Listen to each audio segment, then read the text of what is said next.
प्रदोष का दिन हो, 26 प्रदोष में से कोई भी प्रदोष का दिन हो, और प्रदोष काल में आप अपने घर से जल और एक हाथ में घी का भरा हुआ दीप लेकर जिस दिन शंकर के मंदिर में जाते हो, शंकर को जल चढ़ाकर हाथ का स्पर्श जलाधारी पर कर कर शिव मंदिर में दीप प्रज्वलित कर देते हो, 26 प्रदोष का पुण्य फल उसी क्षण प्राप्त होगा। 26 प्रदोष का फल एक ही दिन में, एक ही क्षण में प्राप्त हो जाता है। 26 प्रदोष। शमी की जो पत्ती होती है,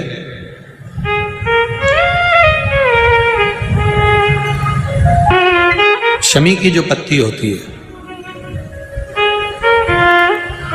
एक पत्ती में जितनी पत्तियां लगी होती हैं और एक पत्ती के अंदर, जरा ध्यान देंगे, जैसे इस पत्ती में ढेर सारी पत्तियां लगी हुई, पत्ती में से भी एक पत्ती तोड़ोगे और एक पत्ती तोड़ने पर उस पत्ती को भी अगर गिनोगे तो उसमें बहुत सारी पत्तियां होती हैं।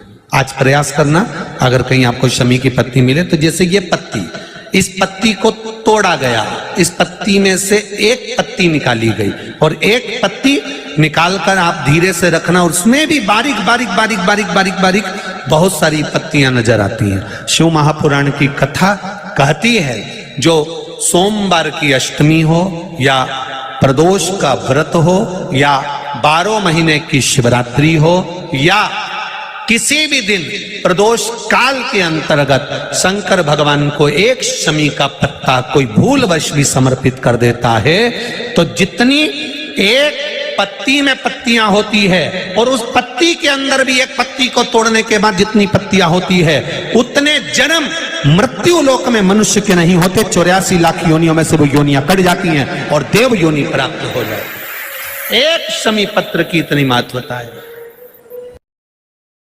लड़का लड़की 40 साल के हो गए, 35 साल के हो गए और उनका अगर विवाह नहीं हुआ है, बहुत रिश्ते आए चले गए, संबंध आए चले गए, या जो बेटा बेटी चाहते हैं कि हम अच्छा पढ़कर एक नौकरी सरकारी प्राप्त कर लें, कोई ऐसा अच्छा जॉब हमारी किस्मत में मिल जाए, उन बेटा बेटियों से निवेदन करूंगा, यदि आप चाहते हो तो एक प्रयास जरूर करना, एक प्रयास अपनी जिंदगी में जरूर करना।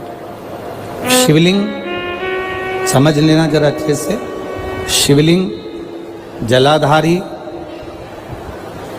गणेश, कार्तिकेय, अशोक सुंदरी, और ये शिवलिंग और ऊपर भगवान शिव की 5 बेटियां, जया, विषहरा, शामलीवारी, दौतली, देव। 3 प्रदोष या 3 शिवरात्रि। कितनी प्रदोष? 3 या 3 शिवरात्रि।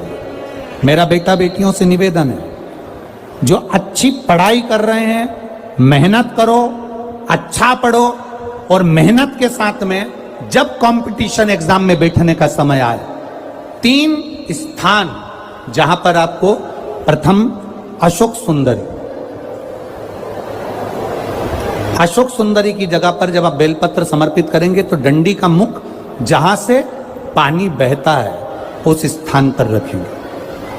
दूसरा, शमी का पत्ता, शमी का पत्ता। दूसरा, शमी के पत्र को देवादिदेव महादेव पर जब आप समर्पित करेंगे तो उसका डंडी का मुख भी जहां से जल बहता है उस ओर रखेंगे। और तीसरे नंबर पर है आंख का पुष्प। एक पुष्प होता है आंख का सफेद और एक पुष्प होता है हल्का सा नीला। करें दर्शन आप लोगों ने? जम के तो बोलो जरा, करें ना? एक सफेद होता है, एक हल्का सा नीला होता है। सफेद आंख का जो पुष्प होता है वो केवल देवादिदेव महादेव का एक स्वरूप होता है, और हल्का सा जिसमें गुलाबीपन, नीलापन होता है वो शिव, पार्वती, गणेश, कार्तिकेय, अशोक सुंदरी, जया, विषहरा, सामरीवारी, दौतली, देव और शिव जी के जितने गण हैं उन सबका प्रतीक होता है। तो तीसरे नंबर का जो आंख का गुलाबी कलर या हल्का नीला सा जो पुष्प होता है, उस 5 पुष्प का गुच्छ मां जगत जननी का जो स्थान है जलाधारी, जहां अगर आप इधर बैठे हो तो उसकी विपरीत दिशा, इधर बैठे हो तो उसकी विपरीत दिशा, इधर बैठे हो तो उसकी विपरीत दिशा, विपरीत दिशा में उस पुष्प को समर्पित करना है। अच्छी पढ़ाई करो, अच्छी मेहनत करो, और मेहनत के साथ में जब कंपटीशन एग्जाम के लिए जा रहे हो, उस जगह पर सीए की पढ़ाई भी कर रहे हो, चाहे किसी भी पढ़ाई में लगे हो, मेहनत के साथ में बाबा देवाधिदेव महादेव को 3 प्रदोष या 3 शिवरात्रि आप दिल से बाबा को समर्पित कर कर, बाबा से प्रार्थना कर कर अशोक सुंदरी पर चढ़ाई हुई बेलपत्र को वापिस लेकर आइए। जिस विद्या स्थल पर आप पढ़ाई करते हो, जिस कमरे में आप रहते हो, वहां उस बेलपत्र को 3 प्रदोष की या 3 शिवरात्रि की बेलपत्र रखिए। जिस समय बाबा आपकी नौकरी लगा दे, ये 3 बेलपत्र एक साथ किसी भी प्रदोष पर शिव जी को समर्पित करिए। ये शिव तत्व है।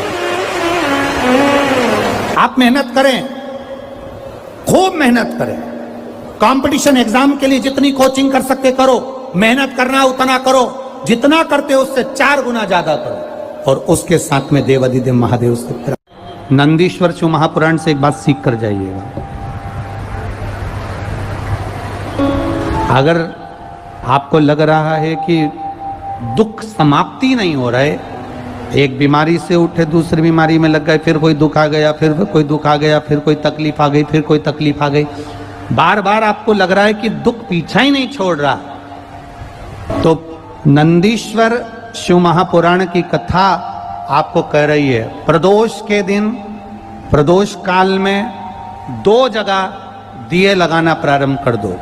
पहला, बेलपत्री के वृक्ष के नीचे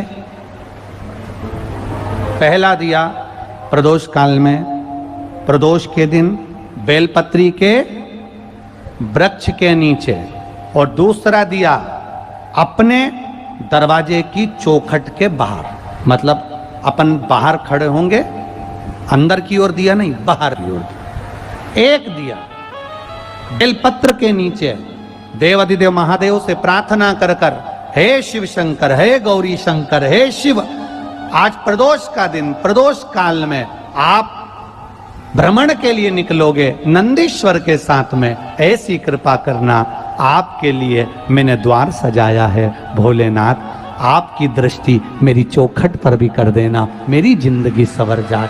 इसलिए 2 दीप स्मरण करो। हाँ, अच्छा इशारा करा है, उसे समझ गए हो।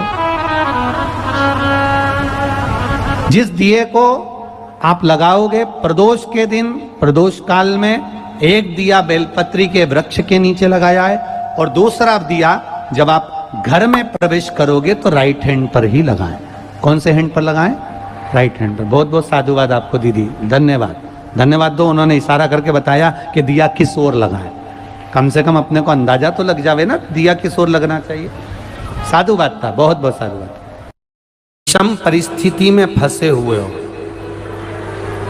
और ऐसा लग रहा है कि हम बहुत बड़ी समस्या में उलझे हुए हैं और इससे निकल नहीं रहे, या बहुत बड़ा काम है हमारा, हो नहीं रहा, चाहे प्रशासनिक हो चाहे अन्य कोई चीज का हो, कुछ मत करना। एकांत के शिव मंदिर में जाइए, अगर एकांत का शिव मंदिर भी नहीं मिले तो एकांत में कहीं छोटा सा मिट्टी का शिवलिंग का निर्माण करिए, पार्थिव शिवलिंग का निर्माण करिए, पर करना एकांत में, घर के बाहर किसी एकांत में शिवलिंग का निर्माण कर लो, या तो एकांतेश्वर महादेव पर चले जाओ, कोई एकांत में शिव मंदिर हो वहां, या कहीं एक पार्थिव शिवलिंग का निर्माण कर लो, छोटा सा। एक बेलपत्र, बहुत ध्यान से सुनना, एकांतेश्वर महादेव का ये वृतांत।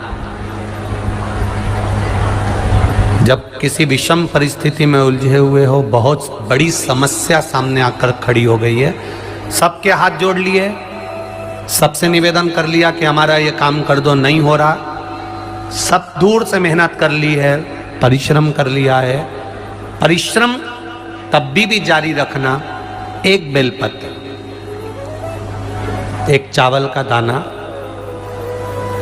एक सफेद पुष्प, एक शमी का पत्ता, एक छोटी सी दुर्वा।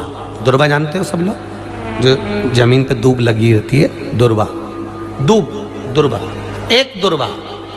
वो दुर्वा में बस, दुर्वा में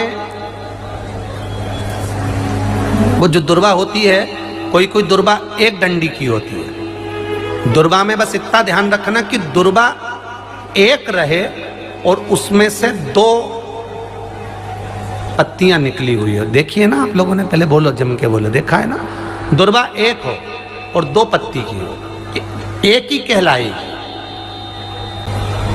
2 पत्ती निकली हुई दुर्वा, एक श्वेत पुष्प, शमी का पत्ता, बेलपत्र, चावल का एक दाना। एकांत में कोई शिव मंदिर हो, अगर मंदिर ना हो तो एक छोटा सा पार्थिव शिवलिंग का निर्माण किसी पेड़ के नीचे एकांत में जाकर पूजन कर कर, आराधना कर कर, घी का दीप लगाकर एक एक सामग्री शिव जी पर अपने मन की कामना कर कर समर्पित करना प्रारंभ कर दीजिए। शुरुआत दुर्वा से करना। दुर्वा के बाद में श्वेत पुष्प, शमी का पत्ता, चावल का दाना और बेलपत्री सबसे आखिरी में बाबा को समर्पित कर कर, हृदय से प्रार्थना कर कर, बाबा से निवेदन कर कर, दीप अगर मंदिर में कर रहे हो तो दीप ठंडा होने का इंतजार मत करना। अगर पेड़ के नीचे एकांत में शिवलिंग का निर्माण कर कर पूजन कर रहे हो तो दीप ठंडे होने का इंतजार करना। दीप ठंडा हो जाए तब भगवान शिव को ले जाकर विसर्जन करना। जो एक बेलपत्री है बस उसको घर लेकर आना, बाकी का सब विसर्जन कर कर आना। मेरा एकांतेश्वर महादेव उस कार्य में सफलता प्रदान कर देगा। एकांतेश्वर महादेव की आराधना। तुम रुका जी कह रहे हैं माता पार्वती से, पार्वती आप शिव जी की आराधना करो, मना नहीं, पर शंकर की आराधना में कीर्ति को, वैभव को पीछे छोड़।